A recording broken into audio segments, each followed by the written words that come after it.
Yeah. So, the Joker movie was awesome. Oh, yeah. We can all agree on that. I'm going to do my opening. This is the Wolfcat Fire for Effect podcast, Wolfcat FFE for short. It's usually focused on mental health and psychology stuff. I'm joined today by a good friend of mine from Quest, the powerful Lex Beard. I'll let her introduce herself as she would like, because that's only fair. You're my guest. Go ahead and introduce yourself. Solid. So, hey, everybody. I'm Lex. I'm a senior. I'm a double major in psychology and sociology with a minor in women and gender studies. I'm from Northern Virginia, and I am the Joker's biggest fan. Oh, snap. That's a bold statement, because there's a lot of people out there. Yeah, I really like what Joker stands for. Right. And I think before this movie came out, I loved the fact that nobody really knew his origin story. And even like in the comic books, like he has said like it's multiple choice and it's kind of like whatever you see fit. And so I like the mystery. I've always loved the mystery behind him. Oh yeah. Before we go any further, spoilers ahead. We will be reviewing the Joker movie. This will be my first movie review podcast. Also my first podcast with the better sex out here. A shout out to all the women out there. I've got a lot of women that listen to my podcast, and it makes me pretty happy. So shouts out to all the people that are listening to the podcast, not just the women, but it's great having women because we talk about military stuff, and generally I'm not sure how that is gauged in the community. But so, anyways, Joker spoilers ahead. If you haven't seen the movie, if you don't want it to be spoiled, leave now or forever hold your peace because we're about to just spill the beans. Yes, Joker's origin is so wild because it hasn't existed since he started, and now they're like trying to piece something together. And even here, even in the movie, I don't feel like I really learned. Yeah, it's like it's like you get an outline of it, but you don't get like the meat and the potatoes and like all the actual information.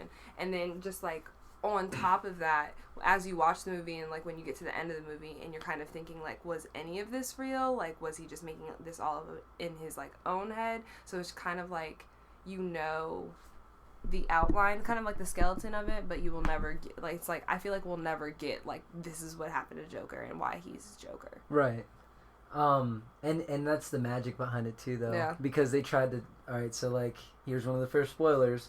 When you read that letter from his mom talking about, we were in love. Yeah. And your son needs you. And I'm like, your son. Yeah, I was like, oh, okay. Well, yeah. And I don't even know if it's real or not. Because he didn't even know if it was real or not. Like, he went and approached the Wayne family about it. I was like, yo, I'm kind of your son. What are we going to do about this? Right. And they're like, no, your mom's delusional. Like, she doesn't know what she's talking about. Your mom's a fucking schizo, man. Yeah, I definitely left the theater, like, still wondering if Wayne was his dad. Like, was he... Because everybody, I think, when he came to their residency and, like, I can't remember the character's name. But when he sees Bruce and like Bruce like slowly like starts like walking over, and then he's like interrupted by Alfred. Yeah, by Alfred, and when like all of that is happening, I'm like, you know what, maybe like there's some part of this that we're missing. Like we're not getting everything that like actually quote unquote actually happened. Yeah. So yeah. And then he goes to the hospital, which, by the way, was that the same hospital from Dark Knight? Okay, so it definitely looked like it. All right, so we're looking up the Dark Knight hospital scene.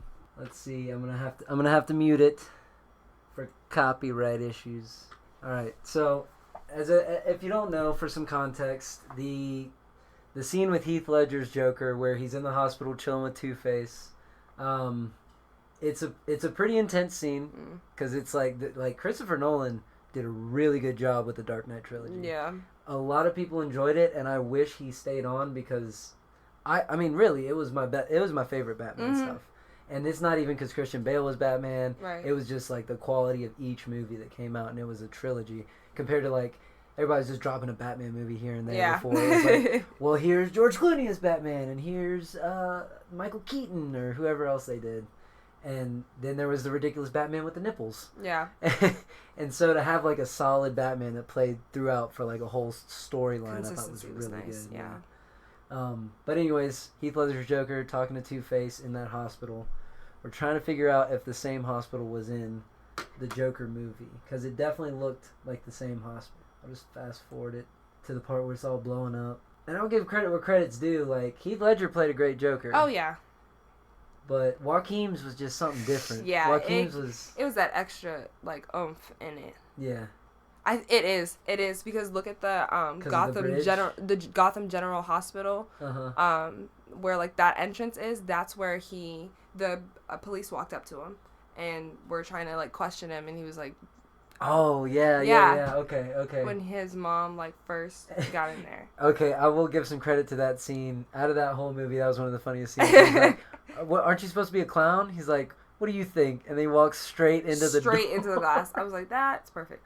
That was some good timing. Okay, yeah. Look at that. They just had it older because of the time period. Oh, wow. Okay. That's awesome. So that's cool. Continuity. I like it. Does that mean that they're making stuff canon? Like, is certain stuff canon? Or I guess all the Batman movies have been canon to DC's kind of setup. Yeah. Really disappointed by Green Lantern. I don't know if you ever saw Green Lantern. I saw the trailers for it, and it didn't really pull me in, so I was like, and then when it came out and people were talking about it and they sounded pretty disappointed, I was like, okay, maybe I saved some money. Most of the world was pretty disappointed. I think even Ryan Reynolds was disappointed. He was the main actor. Oh, yeah, because he did that whole joke in the Deadpool, new Deadpool movie. Yeah. And I like that there's a whole competition between superhero stuff, like the Marvel Universe and DC Universe. But it's also good to get these contrasting views, like this ultra-violent superhero stuff versus this, like, good for the family superhero lovable stuff. Yeah. You go see, I don't know, Thor Ragnarok, and I mean, it was kind of violent and stuff, but really all around it was a goofy movie. But you watch something like Joker, or the Dark Knight series, like, it was some intense, like, some solid good guy, bad guy. Oh, absolutely. Psychological kind of stuff. That's another thing I wanted to talk to you about specifically, though.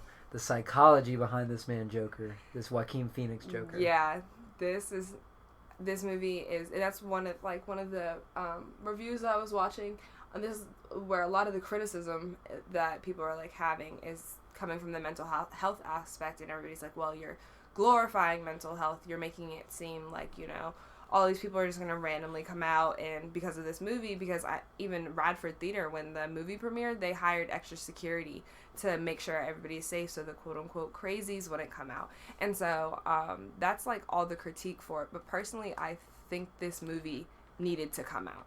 And I think it needed to come out as raw as it did to get the message across. Because I think we all dance around mental health, and we're like, yeah, we need to talk about it, and we need to get people help, but it's never fully addressed. And, like, when something scary like suicide happens, like, it's talked about, people have a memorial, and then that's it. It's just, like, social media kind of, like, shuts everything down talking about it outside of that. So I think this movie really gave us, honestly, I think it gave us an honest glimpse of, like, what could happen if we don't actually start paying attention to serious, like, mental illnesses. Yeah, absolutely. I was, the whole time I was watching it, and they would bring up, like, the social worker that was talking to him and stuff, and talking about, we got to cut the program. I'm like, that's the last thing somebody in this situation needs to hear. Yeah, they need to hear, hey, we got you, we're gonna make this work. But no, they were hitting them with they cut the funding, we gotta go. Yeah. And so you're leaving somebody with some mental health disabilities. Like, the guy can't even cry appropriately. Right. He does the Joker laugh, which, by the way, not proud of it, but I can do it, and you can. I'm not gonna do it. I'm gonna do it. And so it's like, it's kind of creepy. Oh my God. It's creepy, and I don't like having this power. I don't like this being my superpower.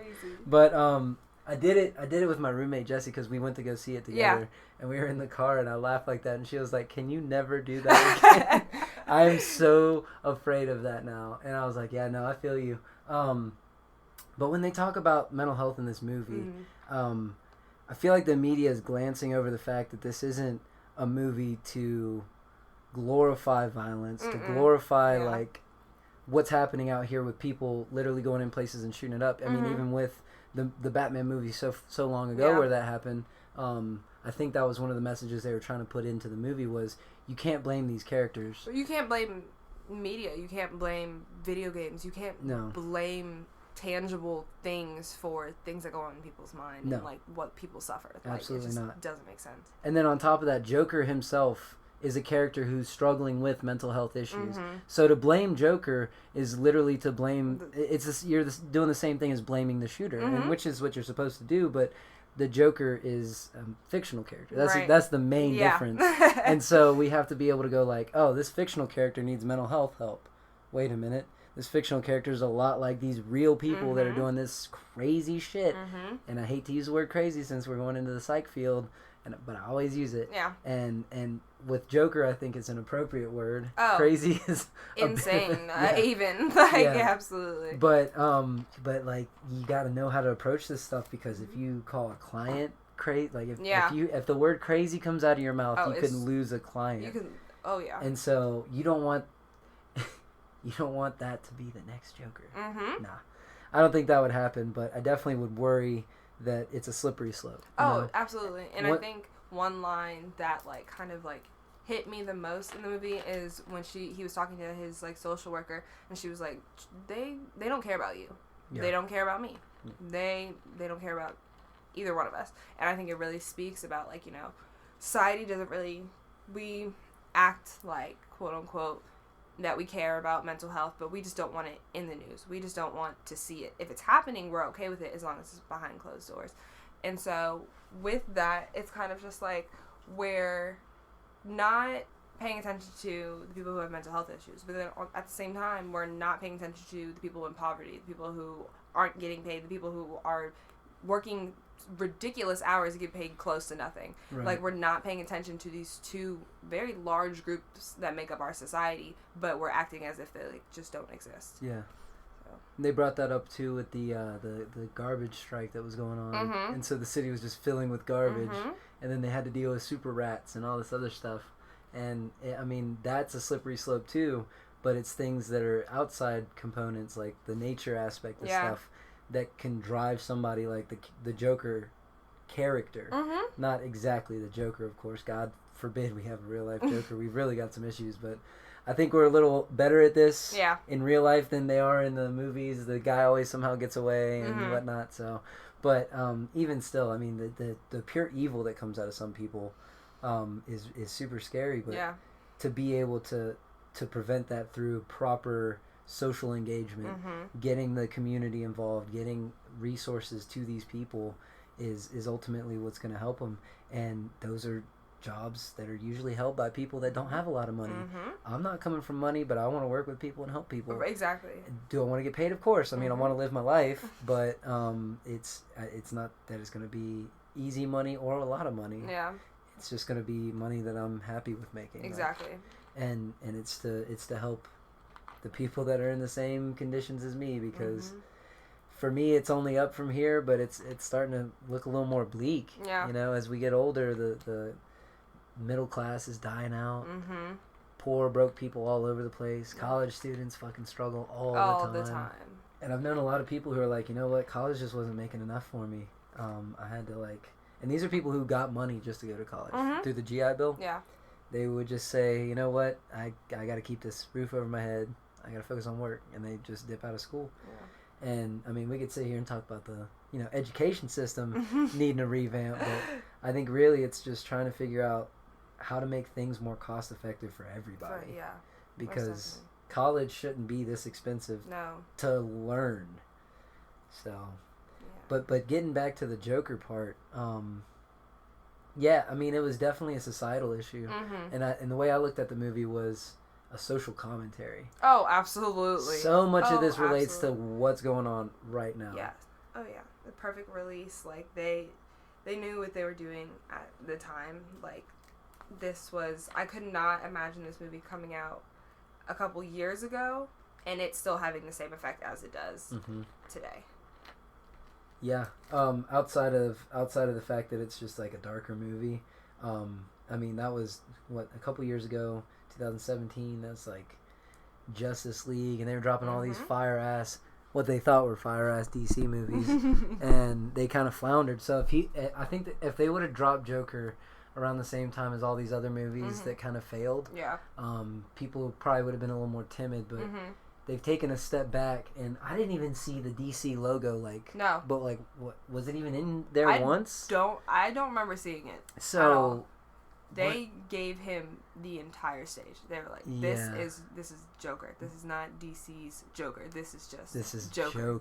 Yeah. And I mean, they related it to the story using the Wayne family, but it was just it was just Joker, and I loved it. But just the darkness of it was like, it honestly caught me off guard. I thought I'd go in there and I'd be like, "Oh, that was good," but I was like, I was blown away. Yeah, for me, like, I knew when I saw the trailer, when the trailer first came out, I was like, I'm seeing this movie. There's no doubt in my mind I'm seeing this movie. And then with my expectations going into the movie, I knew it was going to be dark just because you could tell by the music they have in the trailer. But when he does his first murder, spoiler, when he does his first murder in the subway station of those, like, 3 boys, raw. It was very, like, just snap decision, like, very quick, the way they edited it, like, you just could not see that coming. No, not at all. And it's just, like, they show that part in the trailer, which I liked, because I was like, oh, okay, like, I remember seeing this part. But then him getting the gun and just blowing them to bits, I was like, okay. Yeah. Okay. Okay. Now, this is just the military side of me, but I counted a lot more shots coming out of that 6-shooter than should have been coming out. And I'm willing to take any criticisms. If you've seen the movie and you'd like to challenge me, leave a comment. I'm sure I'll get to all one of them. But let me know if you counted differently. But when I counted, he shot like 8 shots out of that thing. It should only shoot 6. He was a pretty good shot with a revolver. I got to give him props on that. But, like, just the speed and the severity of it, because, like, the lights were flashing. And they did really good with the light work. They did awesome with that. Because as soon as it flashed, it also flashed the gun. And fucking brain splattered out of homeboy. But and then that scene was great, too, because it really started to delve into the rich versus poor. And, like, nobody knew the background story. They were all blaming the clown. They were like, oh, it's this clown. He did it out of anger. Nah, homie, they were kicking this dude to death in the subway. And then first they were pestering that girl in the subway. Who knows what would have happened if Joker wasn't there? Like, that's literally what I was saying in the theater. I was like, if he was not there, like, who knows what would have happened? Like, and they were ridiculously drunk, like, and Joker legit, like, saw something and he was like, all right, like, there's an issue here. And then he gets uncomfortable and he starts to laugh. And unfortunately, that kind of backfires on him a little bit. Unfortunately, laughs, yeah. But then he just blows him. Yeah, and I mean, and it's that kind of work right there that really sets this movie apart from the others. Just like the violence of action. Yeah. Because even in the scene where he kills Clown Homeboy in his apartment. I thought he was gonna kill him for sure. Oh, I knew the moment he locked the door. I knew. But that level, the level he went to. There was so much, but I also do think that as he progressed through the movies and like through the movie and when he killed the boys and then who's the next person? Slipping my mind right now. But then like he moves on, his aggression with his killings grow as his numbers of bodies kind of rack up. Because when he got the other clown guy, there was so much overkill in that scene. Like, he was just... Because he was dead off that first hit. Like, he was gone. But he just kept going and going and going. Yeah. And it was just, like... So much more emotion was put into that rather than when he was honestly defending himself. He killed his mom. That... had me so confused because I was like, you're working as a clown to help support you and her. You give her baths, like it's a very intimate relationship with the two of them, and then just all of a sudden he's like, yeah, I'm very pissed off at you that you lied to me, so cover you with a pillow. Yeah, we gotta think that this, like, all of his relationship with his mother is built on this assumption at his point in life that is his mom, and that, you know, he doesn't know his dad, and then this whole stuff with Bruce Wayne comes up and it starts to leak that his mom has been having mental issues Mm-hmm. for a while, and Yeah. somehow was allowed to adopt a child who then was Right. spoiler was then beaten, abused on the furnace, Yeah. on the heater furnace Mm-hmm. in the house, and you know, maybe that did happen, maybe it didn't, because it's a real shady thing, because you see that picture of dude's mom, Mm-hmm. of Joker's mom, Yeah. and it says, your smile's always been so beautiful, XO Bruce, or something like that, or the father's name, I can't remember his name, but Master Wayne, Yeah. he had apparently written to Joker's mom at some Yeah, point. so, and that's what had confused me, because at first, when I saw the photo, and it said TW, and I was like, yeah, that's totally him, and then he was like, Thomas Wayne, that's right. And then he was like, no, it's not, this, like, your mom was delusional, like, this is what happened. It's kind of like, I don't ever think, that's one piece I know that we'll never figure out. If he was adopted, if Thomas Wayne just, like, got it covered up, and maybe he is his actual son, and those adoption papers were, like, forged. Like, there's so many different rabbit holes you can go with, like, his parents. Ugh, and it's aggravating, but it's I'm cool with it at the same time. Like, I could be upset about it, but there's no point. What's gonna happen? Nothing's gonna happen if I get upset about it. I'll drive myself crazy like the Joker. But to sit there and, like, really just sit on it and think about it is, I think, what a lot of shows and movies are missing, because now everybody's giving away answers, everybody's giving away backstories, and really sometimes you just need that mystery. You just need that, like, oh, you never really know what happened. Exactly. So big props to Joker for that.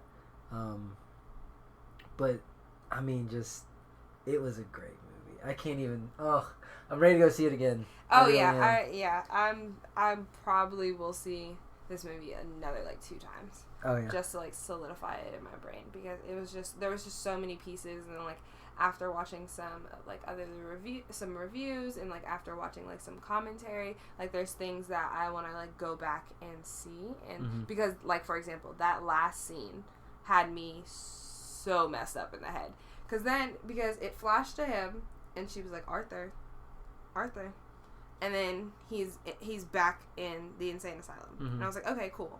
She's just interviewing him. This is after, I'm thinking, this is after the protest. They arrested him. Cool. Then he, like, walks out, and he has blood on his shoes. And then you're just like, how in the world do you have blood in your shoes? And then he goes in the hallway, and he's, like, running away from the one of the staff members, and then they do, like, one of those Scooby-Doo shots, and then he runs back.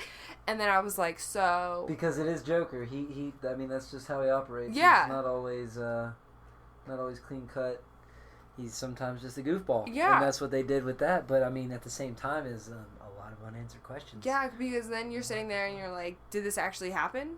Or was this whole movie just him telling a fantasy story, that he wants to happen, or he thinks has already happened? And then it's like, did he kill that interviewer? Is that why? Like, it was just... It was a perfect way to end it, because it didn't... Because the way Joker started is the way it ended. Like, there are some answers that we just don't know. Yeah. And there are some things we're just simply going to be confused about. Yeah. He, in the beginning, he was chatting with a social worker, too, right? After he was in the mirror doing his smile and stuff, so... Yeah, sometimes, I don't know, it's a tough one. I really enjoyed the ending scene with the TVs, all the monitors. Yeah. Because the way I interpreted it was just like how we kind of worship these school shooters, these mass shooters, by putting out their name and all this other stuff. What the fuck happened with Joker? They put him on every TV channel saying he assassinated him. And then what happened? There's, violence in the streets. And I'm not saying that these things happen. They can happen. And that's what people need to be aware of when it comes to... I mean, you're glorifying these people who are doing these terrible things. I, for one... I mean, in my perfect world... When something like this happens, yes, you need to know the details. No, you don't need to know their name, their backstory, what they look like, because that is what they get out of this. They get notoriety, they get fame. Yep. The parents, yeah, they should know. But to put it out on all these platforms and literally make the person a celebrity, a historical celebrity, just like John Wilkes Booth. Mm-hmm. I mean, if we look back way back to when people were assassinating people, it kind of just breeds that kind of mentality. Mm-hmm. That's like, oh my gosh, look at this. Like, I could become famous. I Right. could actually make an impression on the world. It's like, whoa, there's so many other ways you can do that, bro. Exactly. You don't gotta do that. Yeah. No, but I completely agree with you. We definitely do, in a way, glorify it through social media. Because I know, like, when I used to watch, what was it? Not Criminal Minds, Law and Order SVU, one of the things that they used to do, like, when they were trying to catch the serial killer, they would be like, put out a story, but don't put out the name. Because that's going to make them angry. Because they want to be acknowledged for it. They want the fame. They want the glory behind it. Because at the end of the day, like, we're all so connected to our devices where if something happens, like, we instantly know about it. And we have to know everything because we have to be experts on any topic that comes out. And so, I completely agree. Yeah. Completely. Yeah, and it's funny too because I mean we're even talking about it in psychology, but it's like the priming effect. You hear Mm-hmm. the first story you hear is the one you hold on to, even if they come out and they're like, we fucked that up. Yeah. Here's the actual story, Mm-hmm. and it's like, well, it's too late. I've already kind of stored this answer In my in my brain. head, so like Mhm. this is what I'm going with, and I think a lot of people are just kind of done with the media.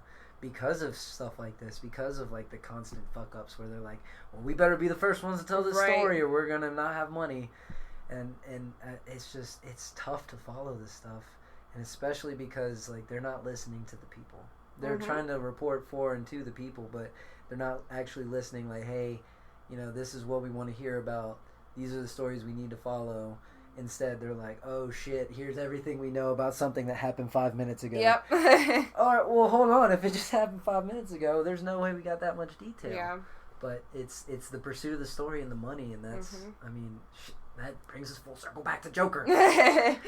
We're spending all this money needlessly when we could be funding mental health stuff. So, shout out to Mental Health Awareness Day. Woo. Woo woo. I took a day to myself, kind of. Yeah. But, Definitely. yeah, there was just so much deeper meaning to the movie, and I really enjoyed that too. Most definitely. I mean, getting into the breakdown of society currently and just really kind of putting a mirror up to the audience too. Oh, most definitely. Because when you kind of think about it, like, even though it isn't set in modern day, Mm-hmm. it mirrors a lot of what is happening just like right now. Like, for example, Thomas Wayne, very, very, he was what is it called? Celebrity. He was a celebrity in the movie. He was a celebrity, like, in his city. He's basically made of money. He just has this whole booming industry. And then he's running for mayor. Mm-hmm. A celebrity running who has a lot of money. Sounds pretty familiar. Bernie Sanders. No, that's not like, it. sounds That's not pretty it. familiar. And then you have people, and you have this person who is just ugly towards other people, and just like people who don't have the same amount of quote unquote like worth as him. Like, he completely trashes him. The fact that, or not the fact, because we don't really know, that he invited Arthur onto his show and like making fun of him the way he was, and just talking about him, like, it very much kind of reflects the person who we have in charge right now. Yeah.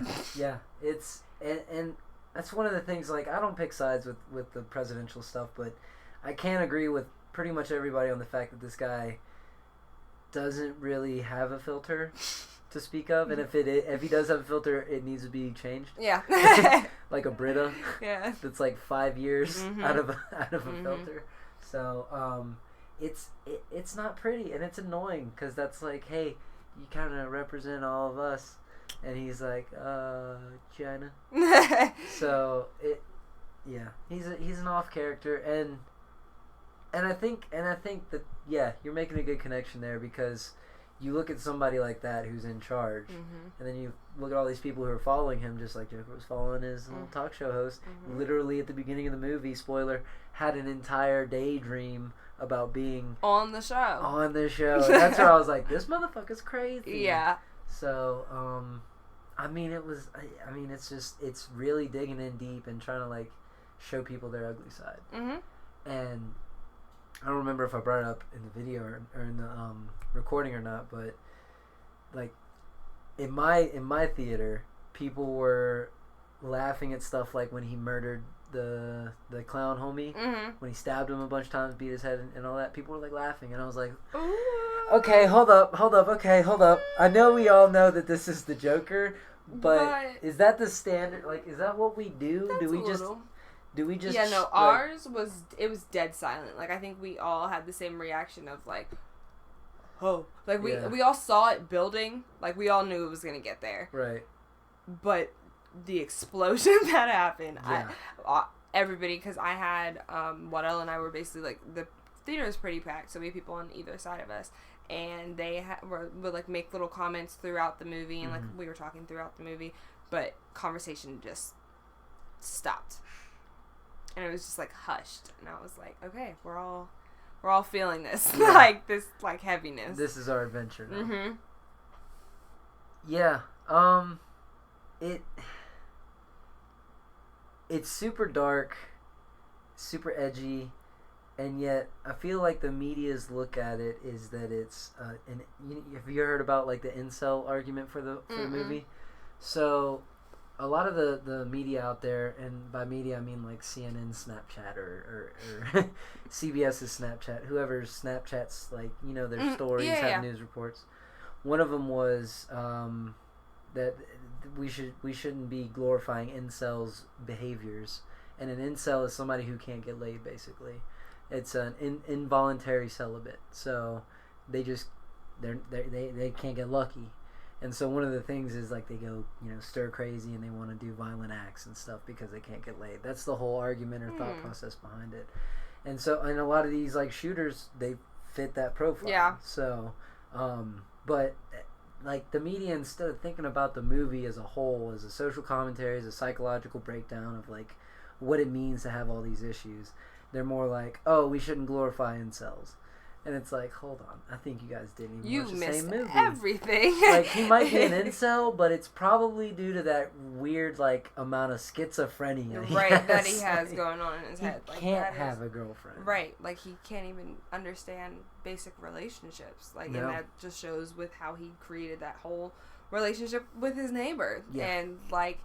And now, honestly, now that we're talking about it, he might have just, like, created, like, the intimacy level that he had with him and his mom, that might have just been not there. So it's just, like, he really just doesn't have a grasp on... The only thing that he fully, and I think Joaquin does this really well, is when he has his first kill, and kind of just, like, when he runs into that random bathroom and he, like, locks the door... And he has that moment, and they have, like, the score going on, and he's kind of doing, like, this, like, weird lyrical dance in the bathroom.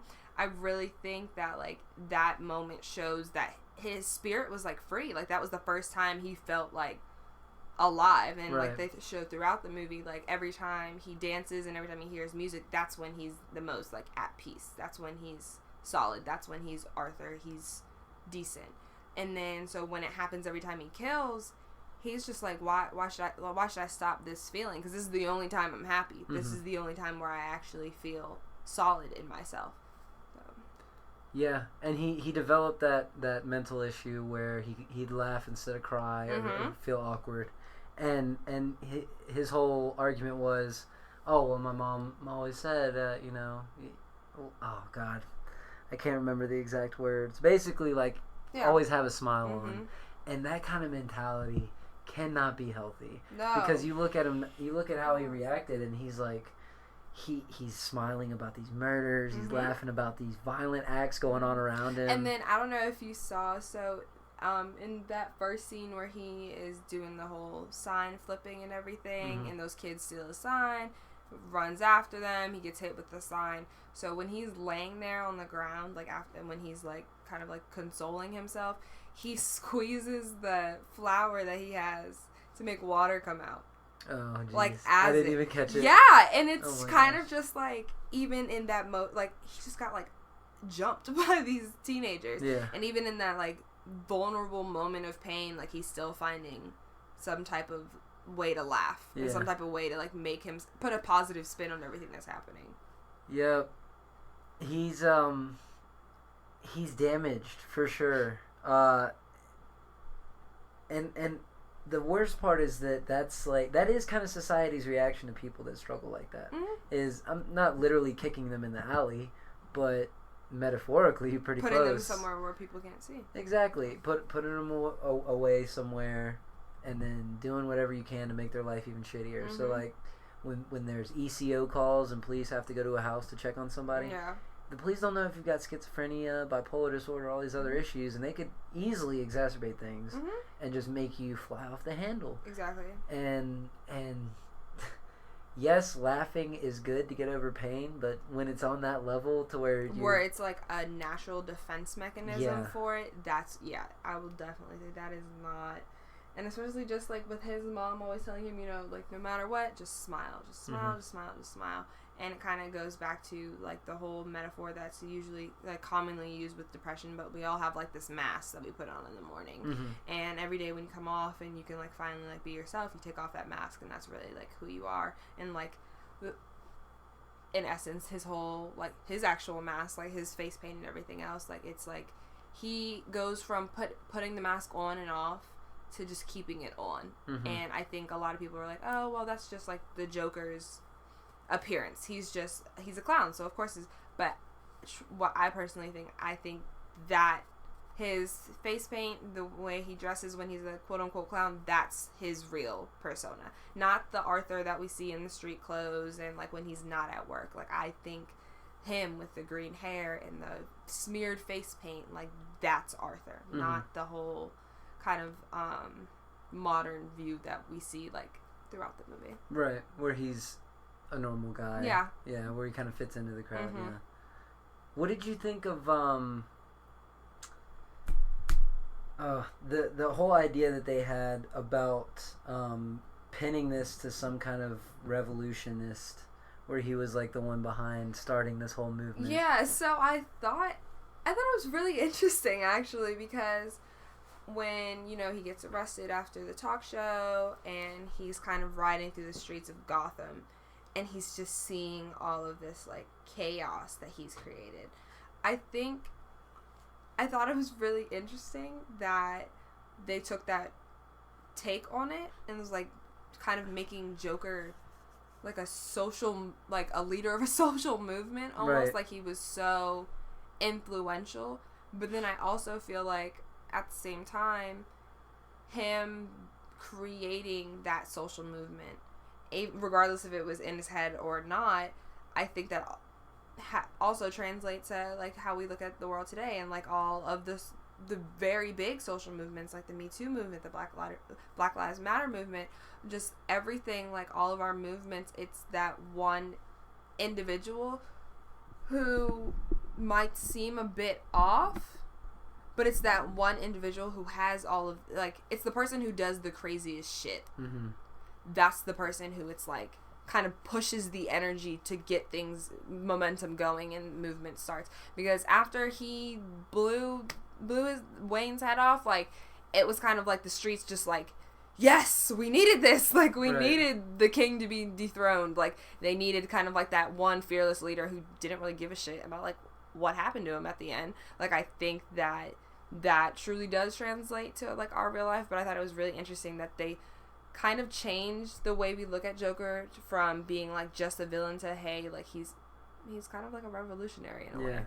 He's society's villain too, though. We're kind of responsible for how he turned out. Oh yeah. And then in the same hand, we're responsible for how Bruce Wayne turned out, because like he ended up dealing with like not having parents, growing up with like a butler. I mean, yeah, he had a privileged life, but he had to sacrifice a lot to have that privileged life, and he started focusing on all this, that, and the third, and really kind of became crazy himself. Like, he would run around the streets and stop bad guys. Cool beans. You're not the police. So you're still kind of on that vigilante crazy motherfucker level. Can you bring it down a bit? And he's like, no, I'm going to get an armored car and destroy the streets of Gotham to stop bad guys. All right, well, that's expensive for the infrastructure. If we could just slow it down a little bit. But it's that polarization. You get that super bad dude, you get the super good dude, and yet they are so in common, it's ridiculous. And I'm interested to see if it goes anywhere, because it's got some potential. Oh, it's got definitely potential. Yeah, if they did like a Joker 2, Mm-hmm.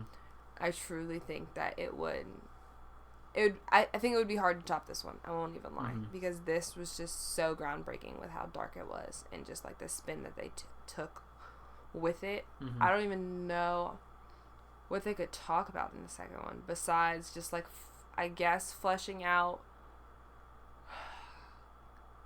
what happens to him like in the mental hospital. I guess they could combine that with like him meeting Harley Quinn if they really wanted to like do something like that. Yeah, because that story's pretty convoluted too, but Mm-hmm. it works just inside that mental health facility. Mm-hmm. So I could definitely see that, and I'd like to see it too. I'd like to see what kind of crazy person that they would have to fall in love with a crazy person. Mm-hmm. Well, not even crazy, because supposedly she was really smart, right, super educated. Mm-hmm.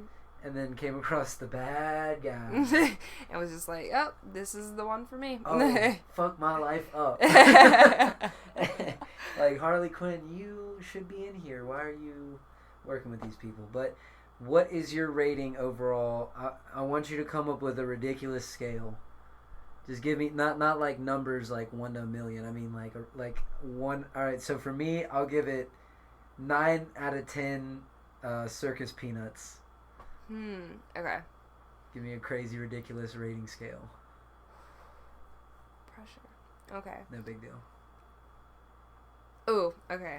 So, in spirit of the movie, okay, I will give this a 9.5 out of 10 clown masks. Okay, I'll take that. Mm-hmm. That's good. That's good. Those clown masks were pretty creepy too. Those were pretty legit. They were just so subtle that it was just like, ugh. Yeah. And I like the retro look too. I did like the retro look. I like that we're going to like a 70s style, because that kind of gives the Joker some time to age, like a fine wine.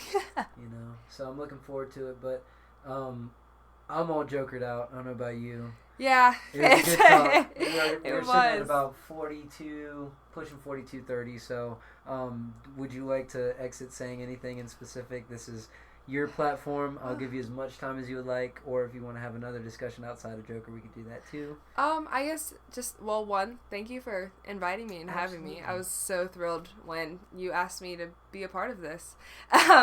But I guess just overall, like, I do think that what you do is very important. Like, just the fact that you created a podcast to talk about mental health, like, people just don't like to talk about it, like, regardless. And so like, one thing, like, I definitely try to do, like, on campus through, like, all the organizations that I'm with, is I always try to do some type of mental health program, regardless if I come in as, like, a guest speaker or if we just have a table and we're handing out, like, these are some warning signs if you or your friend, like, start to go through, like, this is how you handle it.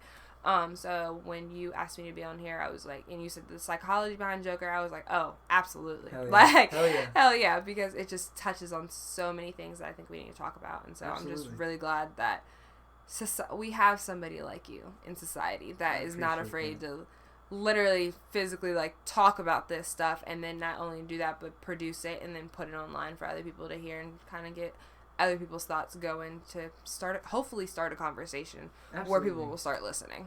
And that's the whole goal. I mean, like, right now I'm sitting and I've got loyal listeners, and then I have other people that come in and out, and that's fine. At the end of the day, as long as I'm getting somebody to listen to the podcast and just maybe think outside the box of, you know, maybe I could text my buddy today. You know, I'm listening to this podcast. Hey, fool, how you doing? Yeah. Because, you know, I'm passionate about the military stuff.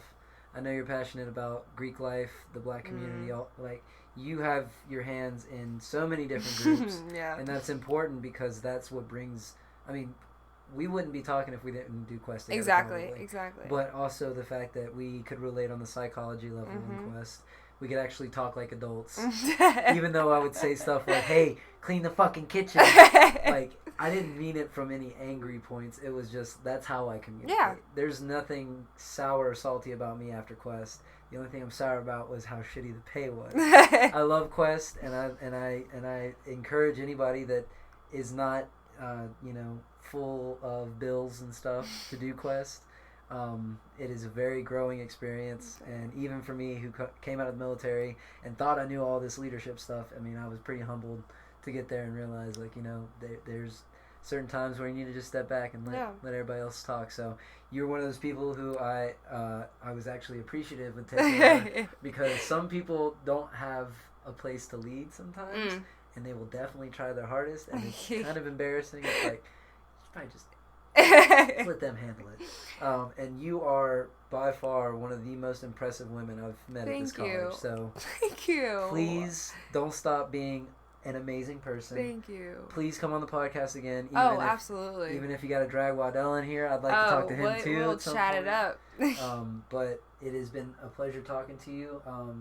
That was a wonderful. I'm humbled by your outro too. I don't even know what to say. But I appreciate you coming on. Thanks for having me. I'm gonna give you a hug after this. We're gonna close out. This is the Wolfcat Fire for Effect podcast. Bang bang ski ski.